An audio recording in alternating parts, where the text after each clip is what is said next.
শুরু করবো? জি, আলহামদুলিল্লাহ। আমরা এখন কিছু প্রশ্ন তো পড়ে যাবো। হ্যাঁ, কি প্রশ্ন?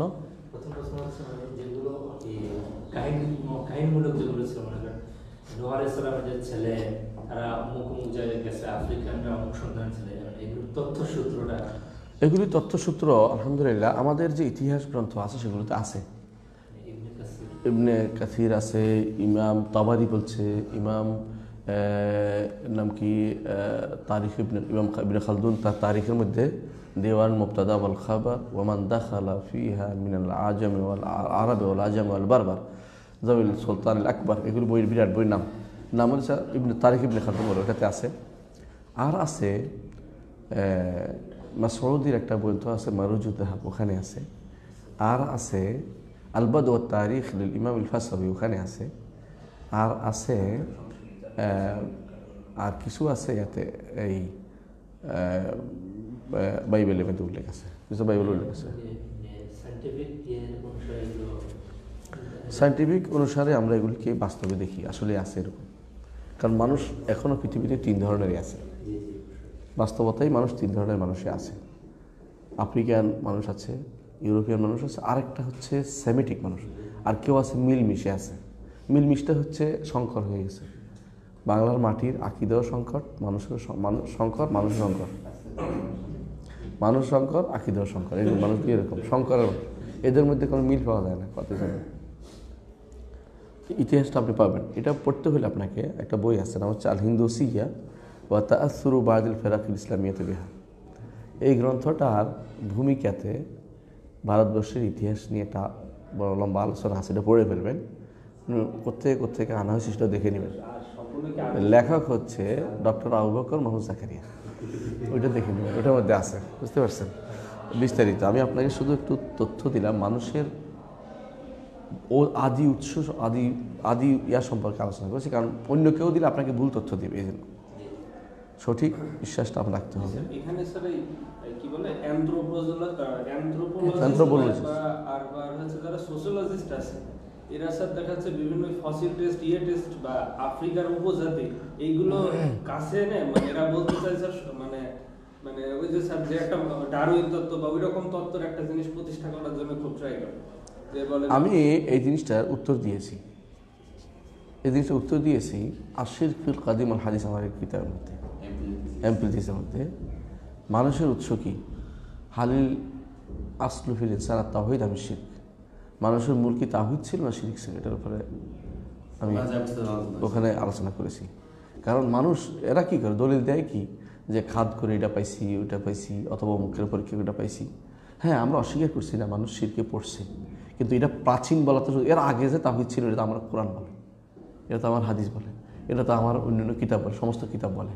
এবং বেশিরভাগ মানুষ যারা ইমান যারা তারা সবাই এটা বলে। এরা তো আপনি যেটা পাইছেন এটা হচ্ছে একটা অংশ বিশেষ পার্ট।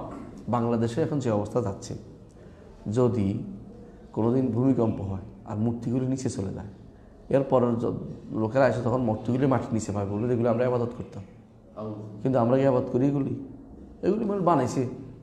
ঢাকা শহরের মূর্তি অভাব নাই, কোনায় কোনায় ভাস্কর্য যদি ভরাই ফেলছে। আবার যখন উল্টে নিচের দিকে যাবে, আরেক প্রজন্ম এসে করে এরা বোঝে মূর্তি পূজা করতো না, এটা অন্য কারণে করছে, অথবা এগুলোর মধ্যে শয়তানি করছে, এখন যখন শয়তানি করতেছে এগুলো বানাচ্ছে। তাই বলে এগুলো আমাদের শিক্ষা, সংস্কৃতি, বিশ্বাসের প্রতিনিধিত্ব করছে না। শিরক কখনো মূল ছিল না, এটা হলো মূল কথা। অ্যানথ্রোপোলজি যারা আলোচনা করছে তারা এক পেশে আলোচনা হচ্ছে, তারা যেটা পাচ্ছে এটা, তারা আরেকখানে পরীক্ষা করবে। ইনসান বোল ডাউন দিয়ে যারা যেটা করছে, কদিন ফাঁকলামি করেছে, পরে খুঁজে দেখছে এটা একজন বানাইছি, অমুকখানে পাইছি, এটা এত হাজার বছর, এত লাখ বছর কেমন হিসেবে করছে, এত কোটি বছর কেন বানাইছে, যদি এত হয় এর আগে ছিল আমাদের, তাহলে সুতরাং এটা ঠিক না। এটা প্রথম, এতে কোনো সন্দেহ নেই। একটা বানর এখন কেন মানুষ হয় না? কষ্ট করে একটা মানুষ বানাই ফেলো দেখি, পয়সা দিয়া বানরে একেবারে সব কিছু কাইটা কুইটা দেখি একটা মানুষ বানায়, দেখি পরবর্তী বানর একটা লেজ কাইটা দেয়, দেখি পরটা দেখি মানুষ হয় কিনা দেখো, অথবা শিম্পাঞ্জি একটা লোম টোম ফালাই দিয়ে রাখো, অল্প স্বল্প রাখো যে মানুষের মধ্যে, এরপর একটা মানুষ হয় কিনা দেখো, হয় না? তো বোঝা গেল তুমি একটা মধ্যে জিনগত পার্থক্য, আচরণগত পার্থক্য, সৃষ্টিগত পার্থক্য, হাঁটার পার্থক্য, চলার পার্থক্য, আর তুমি কিনা এটা বানাচ্ছ মানুষ। মানুষ কোনো দিনই এরকম ছিল, একটা মানুষও খুঁজে পাওয়া যায় না। তুমি বানরের ছবি দিয়া বানরের কোনো একটা মূর্তি বানিয়ে পাইছো, মানুষের মূর্তি করে দিবে, এটা হতেই পারে, তুমি করতে পারো এটা, কিন্তু এটা তো কোনো তোমার দলিল নেই, প্রমাণ নেই, ধরে নিচ্ছ একটা জিনিস। কখনো মানুষ বানর ছিল না। মানুষ একটা প্রজন্ম, বানর একটা প্রজন্ম, আরেকটা প্রজাতি, ভিন্ন ভিন্ন প্রজাতি। যেমনিভাবে মাছের ভিন্ন ভিন্ন প্রজাতি আছে, তো আল্লাহ তাআলা সৃষ্টির মধ্যে ভিন্ন ভিন্ন প্রজাতি আছে। একটা থেকে একটা আসছে, তার ঠিক নয়, একটা থেকে একটা আসে না। মানুষ এখন বানাচ্ছে কুমড়া দিয়ে আর কি টমেটো দিয়ে একটা বানাচ্ছে। এগুলি মানুষের কাজ। আল্লাহ বলছে এগুলো শয়তানের কাজ। সাথে আল্লাহ বলেছে কোরআনে কারীম, যারা পরিবর্তন করবে, বলে আমরান্নাহুম ফালা ইউগাইয়িরুন্না খালকাল্লাহ। শয়তান বলেছিল, চ্যালেঞ্জ করেছিল যে আমি নির্দেশ দিবে এদেরকে, এরা আল্লাহ সৃষ্টিকে পরিবর্তন করবে, এখান থেকে ওটা লাগাই, ওটা বানাই বানাবে, মুরগি দিয়ে মাছ। যদি হালাল বানানো হয় হালাল হবে, হারাম বানালে হারাম হবে, নিষেধ নাই এগুলিতে। কিন্তু যারা এগুলি নিয়ে আল্লাহর সৃষ্টির বিরুদ্ধে দাঁড়াবে সেটা হচ্ছে হারাম।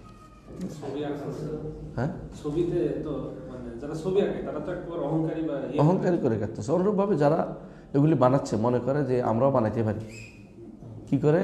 মানুষের জিন নিয়ে, মানুষের বীর্য নিয়ে অন্যদের দিচ্ছে, অন্যদের নিয়ে করতেছে, নষ্ট করতেছে পুরা, মানে এটাকে বলে তালা, এক ধরনের খেলাধুলা পাচ্ছে।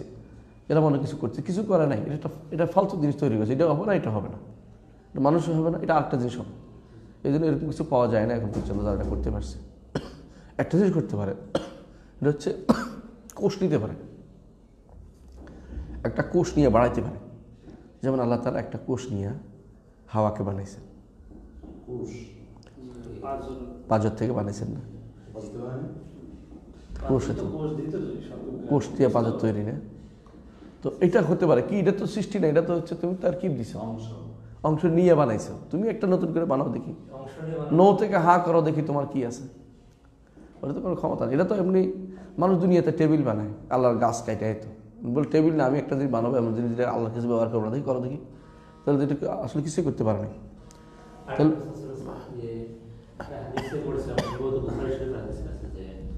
কুকুর মুখ দিয়ে দিচ্ছিল, তাই আগামীতে হুকুম দিলেন যে সাহাবীকে যেখানে কুকুর প্রভাব কথা বলে গেল। এটা নিয়ে অনেকে সন্দেহ করতেছে যে মানে এটা কিভাবে একটা কুকুর না হয় দোষ করলো, তো মদিনার সব কুকুরের কি দোষ এরকম? আমরা এর উত্তর দিয়েছিলাম একটু আগে। সেটা হচ্ছে লোকালয়ে কুকুরগুলো যখন সীমা লঙ্ঘন করে তখন এই অবস্থায় পৌঁছে। তো কুকুরগুলো যখন ঘরে ঢুকে যায়, বাইরে ঢুকে যায়, অর্থাৎ এগুলি প্রচুর প্রচুর ইয়ে হয়ে গেছে, বেড়া হয়ে গেছে, এগুলো সীমা লঙ্ঘন করে যাচ্ছে, তখন সেগুলি মারতে বলেছে। এমনকি মারতে মারতে তারা গেছে, যখন বেদুইনের সাথে একটা ছিল, ওইটাও মারতে চাচ্ছিল, তারপরে মারা নেয়, আবার নিষিদ্ধ করতে পারে সবগুলি না, যদি আল্লাহর সৃষ্টি না হতো আমি সবগুলি মেরে ফেলতে বলতাম। এর অর্থ ওই সময় আবার বলছে, এর অর্থ হচ্ছে এইটা ছিল সাময়িক পদক্ষেপ, যখন বেড়ে গেলে উপজেলাতেও এখন একটা কুকুর নিধন কর্মকর্তা আছে, যদিও এখন প্রাণী যারা ওদের কারণে মারতে পারে না, কিন্তু এটা সবসময় ছিল যে জিনিসে বেড়ে যায় ওই জিনিসটি সীমার ভিতরে নিয়ে আসে, একটা দায়িত্বের ভিতরে পড়ে রাষ্ট্রের যে কোনো লোকের। রাসূল সাল্লাল্লাহু আলাইহি ওয়াসাল্লাম রাষ্ট্রপ্রধান ছিলেন, তিনি দেখেছেন যে এটা তার ঘরে এত এর পরেও ঘরে ঢুকে গেছে, এর অর্থ হচ্ছে এটা প্রচুর বেড়ে গেছে। এবং এগুলোকে যতক্ষণ পর্যন্ত সীমার বাইরে না নিয়ে যাবে, দূরে চলে না যাবে, পাহাড়ে পর্বতে না চলে যাবে, যেখানে তারা তাদের অবস্থান থাকবে, লোকালয়েরা ক্ষতিকর। ঢাকাতেও বিভিন্ন এলাকায় এখন এত ক্ষতিকর কুকুর, হাঁটতে পারি না, গায়ের ভিতরে হাঁটে, রাতের বেলা বিশেষ করে এরা মানুষকে যেভাবে দাবিয়ে ধরে, আমার তো মনে হয় এদেরকে সব ধরে নিয়ে ওদেরকে দিয়ে দেওয়া উচিত যারা কুকুর পালে। তোর লইয়া যান তোরা, তুই মারতে না সব কুকুরের জন্য কান্নাকাটি করতে কারণ। কিন্তু সীমা লঙ্ঘিত হলে যে কোনো জিনিসেই কী করতে হয়, এটাকে সীমায় আনতে হয়। এটা হলো যেগুলো স্বীকার করবেই। সুতরাং যারা এগুলি বাড়াবাড়ি করছে ওদেরকেও জিজ্ঞাসা করতে হবে। ওনাদের ঘরেও যদি কোনো সাপ সারাদিন ঘুরে বলবে যে না মারতে হবে, আমি বাড়ি থাকবো না, এই বাড়িতে থাকবে না সে, যদি সাপের প্রতি খুব দরকার, সাপ তো একটা প্রাণী, তো সাপ কথা ছেড়ে দেওয়ার বাসার মধ্যে বলতে না সাপ বাইরে থাকুক, সাপ ঘরে আসবে কেন? ঠিক ওইটাও কুকুরের জায়গা থেকে কুকুর ঘরের ভিতরে ঢুকবে কেন? কুকুর যেখানে সেখানে মুখ দিবে কেন? এগুলো ক্ষতিকর। তাহলে বোঝা গেল ওরা আসলে ইচ্ছা করে নিজেরাও যা বিশ্বাস করে না অন্যদের উপরে তা চাপিয়ে দিতে চায়। আমি একজনকে দেখেছি আলোচনা করতেছে যে আল্লাহ জান্নাতে হুর দিবে কেন, না জান্নাতে নারী দিবে কেন? জান্নাতে যদি নারী না দিত তখন বলতো আল্লাহ জান্নাতে সবচেয়ে আনন্দের বিষয়টাই তো দিবে না, যাবো কেন জান্নাতে? তাই তো? আর আল্লাহ দিছে কেন এখন আপনার আপত্তি হচ্ছে? আপনি দুনিয়াতে যারা বদমাশ টাইপের ওদের সবগুলো দেখবেন নারী কেন্দ্রিক সব জড়িত। একটা পরিসংখ্যান ছিল 80% অপরাধ নারী কেন্দ্রিক হয়। তো আপনাকে ভালোভাবে দিতে চাইছি, নিতে চাইবেন না। হারামি করে জন্তু জানোয়ারের মতো ব্যবহার করে আপনি দুনিয়াতে থাকতে চান, আর যখন আল্লাহ তাআলা আপনাকে পুরস্কার হিসেবে দিবে তখন আপনার মনে হচ্ছে এটা কেমন হইল। হ্যাঁ, আপনি কি যদি আপনি বলেন যে আমার নারী কেন্দ্রিক কোনো টান নাই, তাহলে আপনি নপুংসক, আপনি তৃতীয় শ্রেণীর লোক। আপনার ব্যাপারে আমাদের কোনো আর কথা নাই, কিন্তু আপনি এগুলি বলতে পারেন না যে কেন দিবে। এটা তো আসলেই জিনিস, ভালো জিনিস। শুধু পুরুষের জন্য, নারীর জন্য আনন্দের জিনিস এটা, একজন পুরুষের সাথে থাকা, এটা খারাপভাবে দেখাতে কোনো সুযোগ নেই। এটা হচ্ছে আপনার বিরোধিতা করতে হবে, তাই বিরোধিতা করা। এরা কোনোদিনই ভালো মানুষ না। একজন আমাকে এটা বলেছিল, আমি বলতে তাহলে না দিলে ভালো হইতো। কারণ না, এটা কেমন হয় তো, আর না দিলেও ভালো না, আবার দিলেও দোষ, তো আপনি কী করলেও ভালো হয় এটা বলেন। এগুলি হচ্ছে একজনের শয়তানি ছাড়া কিছুই নেই। এগুলি যখন মানুষের অন্তরে শয়তান ঢুকে তখন মানুষের উল্লাপাল্লা বক্তব্য দেয়। আচ্ছা, কিছু প্রশ্ন আছে, এগুলো উত্তরটা দেই। আমরা সর্বশেষ কোন প্রশ্ন উত্তর দিয়েছিলাম? আচ্ছা, 16, কবরের সামনে গিয়ে সূরা কালাম পড়ার পর অনুমতি আছে কি? যেমন আরেক কবরে লেখা থাকে দরুদে হাজারি পড়লে 40 বছর গুনাহ মাফ হয়। সূরা নাস, ফালাক, ইখলাস 3 বার পড়া, আসসালামু আলাইকুম আহলাল কুবুর পড়তে হবে। তাহলে এগুলো কি কোনোটি দলিল নেই? না জেনে কেউ এসব পড়ে ফেললে তার কি গুনাহ হবে? অনেকগুলি প্রশ্ন। কবরের কাছে গিয়ে মূলত কোনো কিছু অতিরিক্ত কোনো কিছু পড়তে পারবে না, যেটা রসুল পড়ছেন সেটা বলতে পারবে। রাসূলুল্লাহ সাল্লাল্লাহু আলাইহি ওয়াসাল্লাম কী করেছেন? কবরের কাছে গেলে রাসূলুল্লাহ সাল্লাল্লাহু আলাইহি ওয়াসাল্লাম তিনি বলতেন আসসালামু আলাইকুম আহলাল কুবুর, এটাও আছে। আবার আসসালামু আলাইকুম দারা কওমিন মুমিনিন ওয়া ইন্না ইনশাআল্লাহু বিকুম লাহিকিন ইয়ারহামুল্লাহুল মুস্তাকদিমিনা মিন্না ওয়াল মুস্তাখিরিন, এটা বলতেন। এর অর্থ হচ্ছে, হে কবরবাসীরা তোমাদের উপর সালাম হোক, হে ইমানদারদের ঘর বাড়ির লোকেরা তোমাদের উপর সালাম হোক। তারপরে আল্লাহ আমাদের আগের এবং সবাইকে রহমত করুন, ইয়ারহামুল্লাহুল মুস্তাকদিমিনা ওয়াল মুস্তাখিরিন। অন্য বর্ণায় আসছে যে আল্লাহ আমাদেরকে এবং তোমাদেরকে ক্ষমা করুন, এটা আসছে। ওগুলো বলা যাবে, কোনো সমস্যা নেই। এর বাইরে সেখানে কোনো কোরআন তেলাওয়াত হাদিসে আসে নাই, এই জন্য সেখানে কোরআন তেলাওয়াত করাটা বেদাত হবে।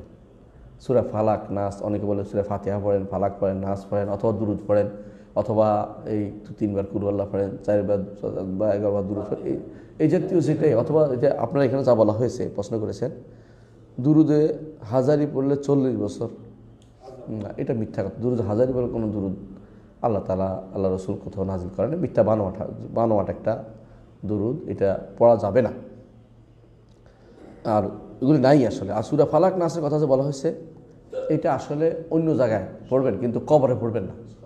আর সকালে বিকালে পড়বেন, কোনো সন্দেহ নেই, অন্য সময় পড়বেন, নামাজের পরে পড়বেন, কিন্তু এইটা কবর জন্য নির্ধারণ করা কবরের কাছে গিয়ে পড়াটা বেদাত হবে এবং গুনাহ হবে, সওয়াব জায়গা গুনাহ হবে।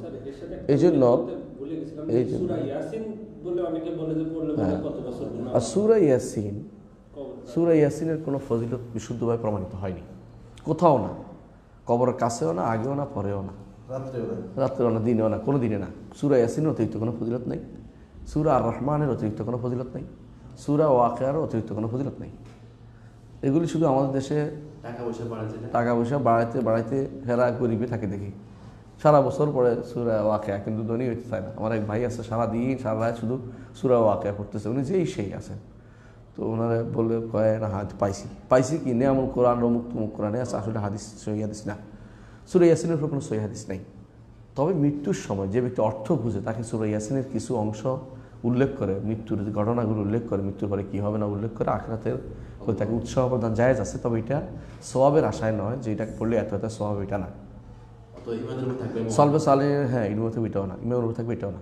সলবে সালিন সবসময় যেটা করতেন, সবসময় কেউ সবাই না, কেউ সূরা মৃত্যুর সময় যে যাচ্ছে তাকে সূরা ইয়াসিনের বিভিন্ন জায়গা পড়ে তাদেরকে বুঝাইতেন যে আখিরাত সামনে, তোমার কি করবা তুমি, এরকম হয়, হাসরের মাঠে কি হবে, এগুলি সব উল্লেখ আছে, কি বিপদ হয়েছে দুনিয়ার মানুষ, এগুলি উল্লেখ করছে। কিন্তু তারা কেউ মনে করতেন না যে এইটা দিয়ে পড়লে ফু দিলে 40 বছর মাফ হয়ে যাবে, এই হবে সে হবে, এগুলো সব মিথ্যা কথা, এগুলি ছিল না। সূরা ইয়াসিনের এমনি কোনো অতিরিক্ত ফজিলত নাই, সোজা কথা এটা। আর রহমানের অতিরিক্ত কোনো ফজিলত নাই। আর মিথ্যা কথা হচ্ছে ওইটা যে হাসরের মাঠে আল্লাহ তাআলা আর রহমান পড়ে শোনাবেন, এটা মিথ্যা কথা। অথবা রসুল পড়ে শোনাবেন, এটা মিথ্যা কথা। অথবা দাউদ পড়াবেন, পড়ে শোনাবেন তার কিতাব থেকে, এটা মিথ্যা কথা। হ্যাঁ, মিথ্যা কথা। তাহলে বোঝা গেল এগুলো মিথ্যা কথা আমাদের দেশে প্রচুর প্রচলিত আছে। আর যারা না জেনে করেছে আল্লাহ তাদের ক্ষমা করবেন। তাও ইস্তেগফার করতে হবে যে বেদাত করা আসলে গুনাহ। বেদাতের মধ্যে হারাম আছে, মাকরুহ তাহরিমি আছে, হারাম বেশি। মানে বেদাতের সর্বনিম্ন হচ্ছে হারাম হওয়া।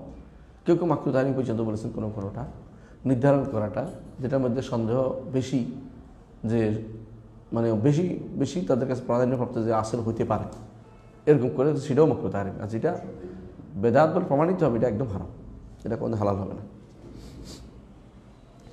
17 নম্বর প্রশ্ন, বাস সফরে থাকাকালীন সময় যানবাহনে কীভাবে সালাত আদায় করবো যখন ড্রাইভার বাস থামায় নাই? ড্রাইভার যদি বাস না থামায়, কোনোভাবেই নামাতে পারছেন না, আপনার দুই ধরনের সিস্টেম আছে। একটা হচ্ছে জোহর আসরকে আগেই, গাড়িতে ওঠার আগেই পড়ে নেবেন, মাগরিব এশাকে গিয়ে পড়বেন, অথবা যেখানে থামবে সেখানে পড়বেন। অনেক সময় থামে মাঝখানে, একসাথে করে পড়বেন, কোনো সমস্যা নেই।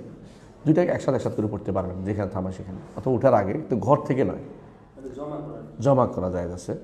আর যদি এমন হয় যে জমা করার সুযোগ পাচ্ছি না, যেমন আমি জোহর পড়ে ফেলছি, এখন আসর পড়ব, তখন কি করবেন? তখন যদি না থামায়, আপনার অজু থাকে, কেবলামুখী হয়ে বসা অবস্থা সালাত আদায় করবেন।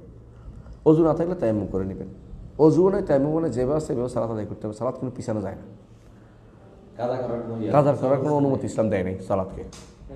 ইসলাম কোনো অবস্থাতেই সালাত কাজা করার অনুমতি দেয়নি। তায়াম্মুম করবে যদি মাটি থাকে, না থাকলে মাটি নাই। অনেকেই দেখা যায় যে বাসের ইয়ার মধ্যে হাত মারে, এর মধ্যে কোনো বালু নেই আসলে। যেই বালু নেই, এটা দিয়ে বালু, এটা তায়াম্মুম হবে না। বালু হইতে হবে, দৃশ্যমান বালু হতে হবে তায়াম্মুম করতে হলে। ময়লা দিয়ে তায়াম্মুম করা যায় না। জুতার পায়ের নিচে থেকে ময়লা নিয়ে, এটা ঠিক না। তো এটা অনেকে মনে করছে ভালো জিনিস বুঝে, এটা ঠিক না।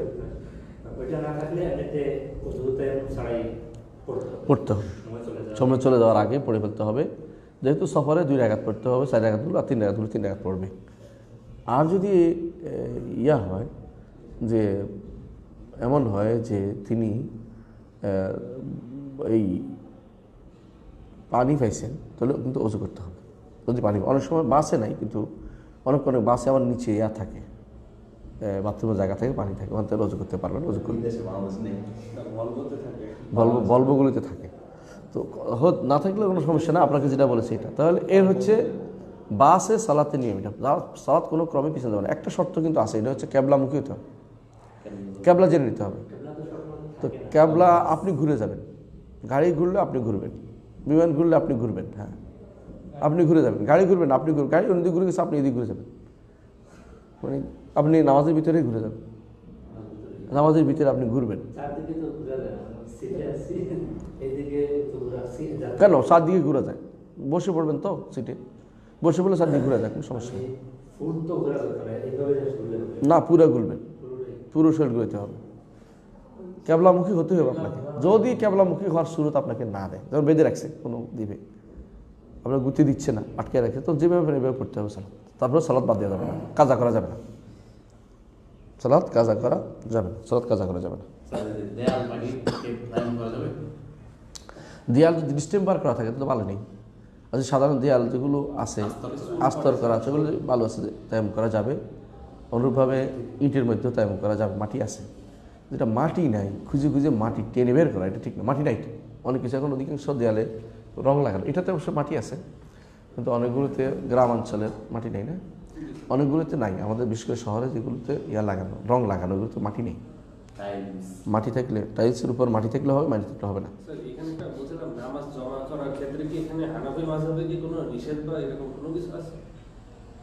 হ্যাঁ, আমরা তো মাযহাব ভিত্তিক আলোচনা খুব একটা করি না, আমরা বিশুদ্ধ আলোচনাটাই করি। মাযহাব আলোচনা করতে যাই কি বিপদ হয়ে জানেন, শেষে নামাজটাই পড়া হয় না।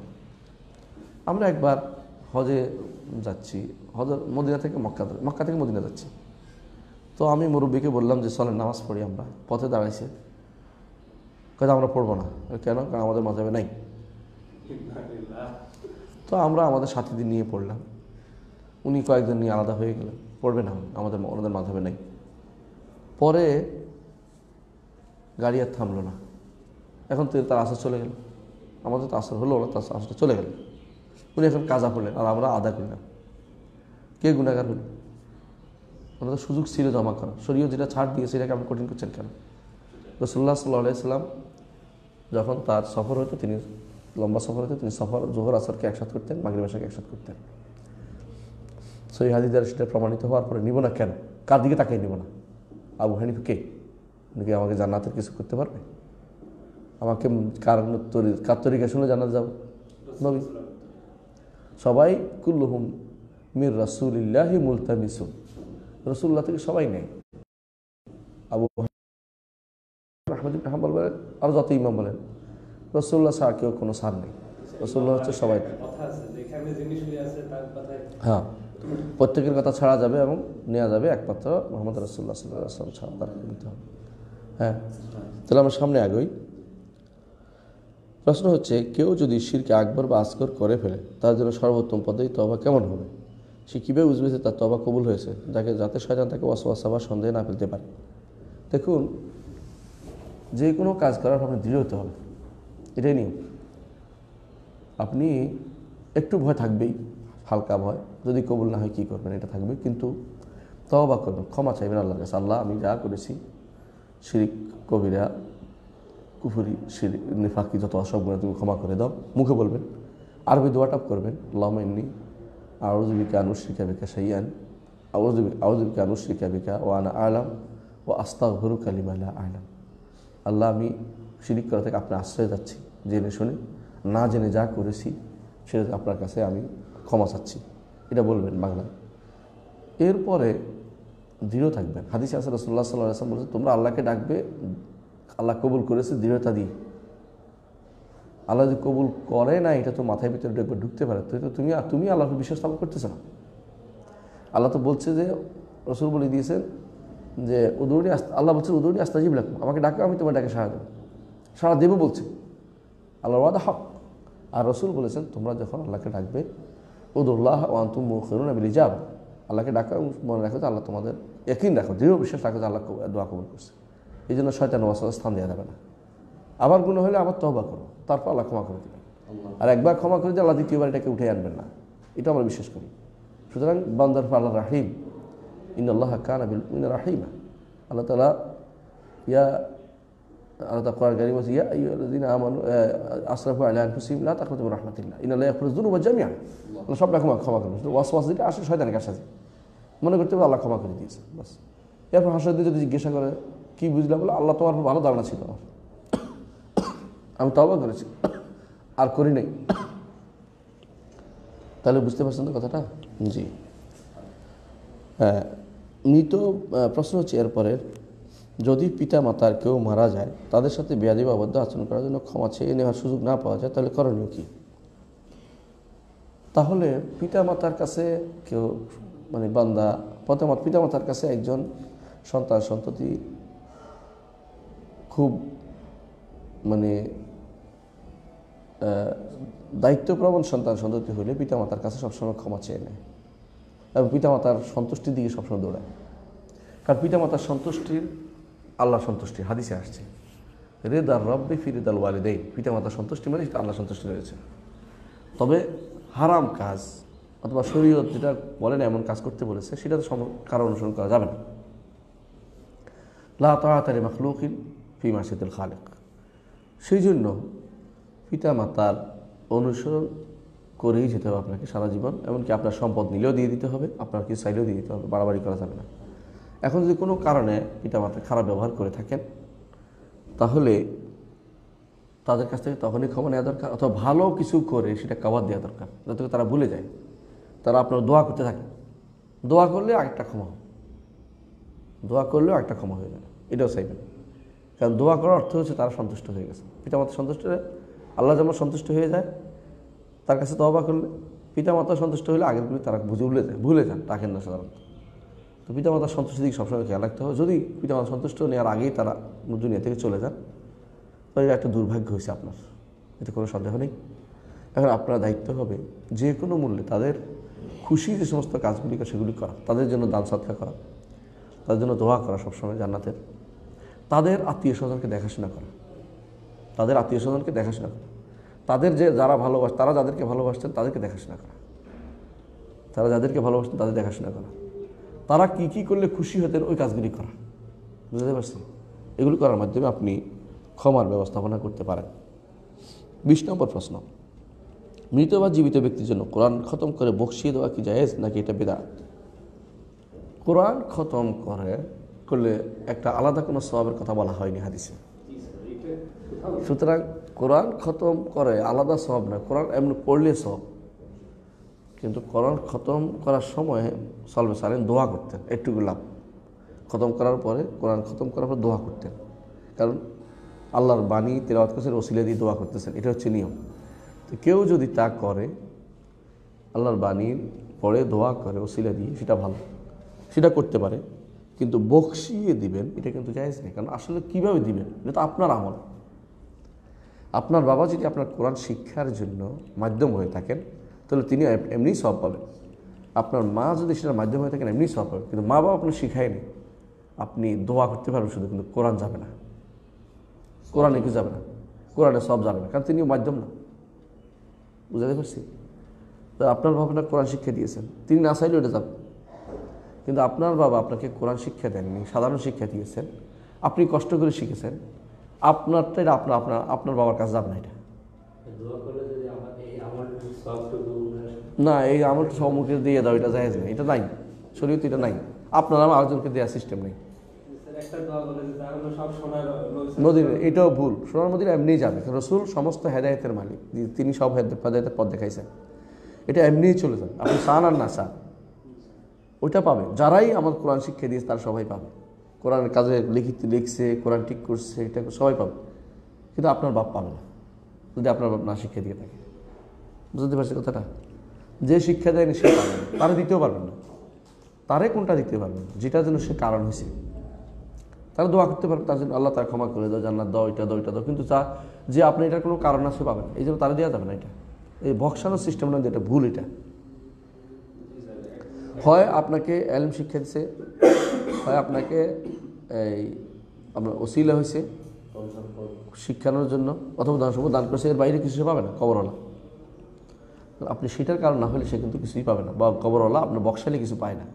এগুলো মানুষের ভুল ধারণা। একটা বক্সানো প্রথা দেখেছি যে দেখা যাচ্ছে যেদিন সাধারণত এই মৃত্যুবার্ষিকী হয় সেদিন দেখা যাচ্ছে অনেক মাদ্রাসা থেকে ছেলে পেলে এনে তাদেরকে পাঠ করে যায় যে তুমি এই 3 পাঠ করবা, করবা, এই 1-2 ঘন্টায় সম্পূর্ণ বক্সিয়ে তারপরে সবাই চলে যায়। এটাতে সম্পূর্ণ বেদাত, আর মৃত্যুবার্ষিকী আরেক বেদাত, আর এটা আরেক বেদাত। আর কিছুই পাবে না, এটা আরেক বেদাত। পয়সা খরচ হবে আরেক বেদাত, মানে সবগুলি বেদাতের উপর বেদাত। জুলুমাতুন ফাওকা বাদুহা ফাওকা বাদ, একটার উপর একটা অন্ধকার, সবই ভুল। এগুলি ইসলামের কোনো ইয়ার ভিতরে পড়ে না। আমরা এখন এমন অবস্থায় পৌঁছে গেছি, বাবা কোটিপতি চলে গেছে দুনিয়া থেকে, ছেলে কোটিপতির কি করবে? বাবার জন্য এখন খতমে খাজে গান পড়ায়, খতমে ইউনুস পড়ায়, খতম করায়, এটা করা ওইটা করায়, বকশায় দেয়, ওইটা করে, কিচ্ছু কাজে লাগবে না। বাবা যদি কোনো ভালো কাজের ওসিলা হয়ে থাকেন, সন্তানকে দিন শিক্ষা দিয়ে থাকেন, কোরআন শিক্ষা দিয়ে, এটা যাবে। আর দোয়া করলে সেটা যাবে। ব্যক্তি কিন্তু ধার করে, ভাড়া করে আপনি সেটাকে নিতে পারবেন না। আমরা কি তাহলে এখান পর্যন্ত থাকি? সুবহানাকাল্লাহু ওয়া বিহামদিকা আশহাদু আল্লা ইলাহা ইল্লা আনতা আস্তাগফিরুকা ওয়া আতুবু ইলাইক। কারো ব্যাংক লোন থাকলে, সানজিদা নাইমা প্রশ্ন করছেন, কারো ব্যাংক লোন থাকলে তার অন্য সদকা হয়, তার অন্য সম্পত্তি কিছু সদকা করবে, সদকা গ্রহণ হবে কিনা? অথবা কেউ বাড়ি করার জন্য লোন নিয়ে তার যাকাত আদায়ের বিধান কি হবে? লোন নিয়ে বাড়ি করলে যাকাত আদায়ের বিধান কি হবে? আর লোন নিলে তখন ইবাদত করবে, মানে সাদকা করবে, সদকা করবে। প্রথমত একজন মানুষের 2-3 সাইড থাকতে পারে। আপনি প্রথম যেটা বলেছেন যে তিনি কি করেছেন বললেন, ব্যাংক লোন থাকলে তার ব্যাংক লোন থাকলে তার সদকা কবুল হবে কিনা।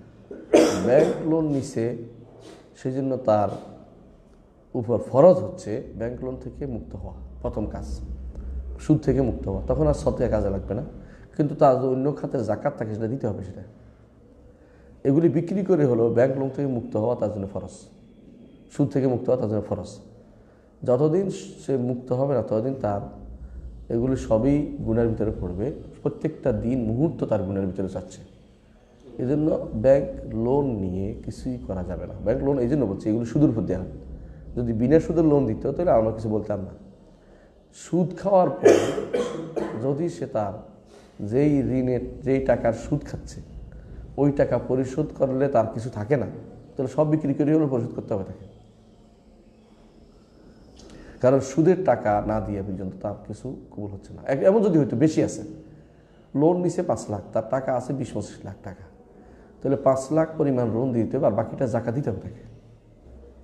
আমি বলছি সমানে সমান হয়ে গেলে তখন তার প্রথম দায়িত্ব হচ্ছে লোনটা দিয়ে দেওয়া।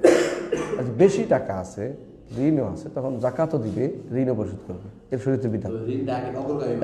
এখন ঋণ যদি না দিয়ে তারপর জাকাত দিতে পারবে কিনা? ঋণ না দিলেও গুনাহ হচ্ছে এদিক থেকে, জাকাতও দিতে হবে, ফরজ। এটা কবুল হবে কিনা আল্লাহর কাছে ছেড়ে দিতে হবে, আল্লাহর কাছে ছেড়ে দিতে হবে।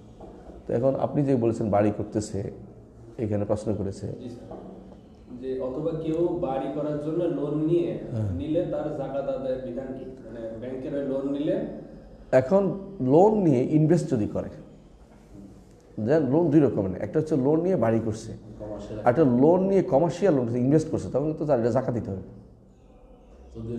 যদিও সুদ। কেন তার লোনের টাকা নিচ্ছে, প্রচুর টাকা ইনভেস্ট করেছে, সেটা ব্যবসা করতেছে, ব্যবসার উপর জাকাত চলে আসবে। সুদ তো পুরোটা না, সুদ হচ্ছে লোনের উপরে সুদ আসছে 10%, 5% সুদ আসতেছে, এটা তো গুনার কাজ, কিন্তু টাকাটা তো রয়ে গেছে, টাকাতে পরে থাকতে পারে, টাকার উপর জাকাত আসবে। কিন্তু এটা জাকাতুদ দাইন বলো এটাকে, মানে ঋণের জাকাত, ঋণেরও জাকাত আছে।